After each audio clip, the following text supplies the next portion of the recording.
आज अरविंद केजरीवाल साहब से मुलाकात हुई और शिवसेना उद्धव बाला साहब ठाकरे पार्टी के जो मन में है, जो दिल में है, वो साफ बात है कि सरकारें आते जाती रहती है, फिर आएगी, लेकिन रिश्ता तो ऐसे ही चलता रहेगा।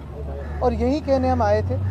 उन्होंने जो पिछले 10 सालों में दिल्ली में जो काम किया है वो सारी जनता जानती है। ये जो चुनाव हुआ उसमें चुनाव का बहुत बड़ा हाथ था, आशीर्वाद था, और भाजपा ने चुनाव आयोग के तो आभार मानने ही ज़रूरी है। लेकिन यही बात है, कल जैसे मेरी राहुल जी से बात हुई, आज अरविंद जी से बात हुई, कि इंडिया गठबंधन हो या फिर हम सारी पार्टीज़ हो, कहीं ना कहीं हमें ये सोचना ज़रूरी है कि अभी अगला स्टेप क्या है, क्योंकि हमारी डेमोक्रेसी फ्री एंड फेयर नहीं रही है, इलेक्शंस फ्री एंड फेयर नहीं रहे। तो लड़ते तो रहेंगे, देश के हित में लड़ते रहेंगे।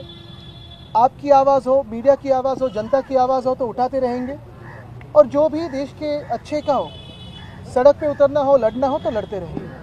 बस यही था। लेकिन आपको नहीं लगता जो आपसी कन्फ्लिक्ट था उसका नुकसान भी जो है हुआ है, और दोनों ही पक्षों की तरफ? देखिए, काफ़ी सारी इसकी एनालिसिस हो सकती है, होगी भी, दोनों पार्टी अपनी अपनी एनालिसिस रखेगी, लेकिन हमारी तरफ से जो रिश्ता है वो रहेगा, जो दोस्ती है वो तो रहेगी।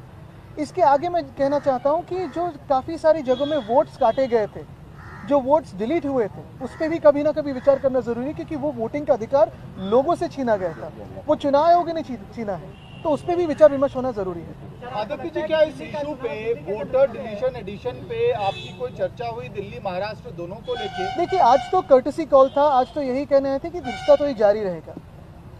जाहिर सी बात है, स्वाभाविक है कि जब हम मिलते हैं तो इस बातों पे चर्चा होती है। इसके पहले भी फ़ोन पे भी हुई थी, अभी जो फ़ोन टैपिंग करते हैं वो तो सुनते ही होंगे, तो उनको पता भी होगा कि हम शायद क्या बात कर रहे हैं। लेकिन हमने ये भी कहा है कि इस पर स्टडी करके जो हम प्रश्न चिन्ह उठा रहे हैं, जैसे महाराष्ट्र में 47 लाख वोटर्स कहाँ से बढ़े हैं, 76 लाख वोट्स आखिरी समय के बाद किसने वोटिंग किया है, इसकी कोई वीडियो फुटेज है क्या, टोकन्स है क्या? चुनाव आयोग इस पर बात करने के लिए बिल्कुल तैयार नहीं है।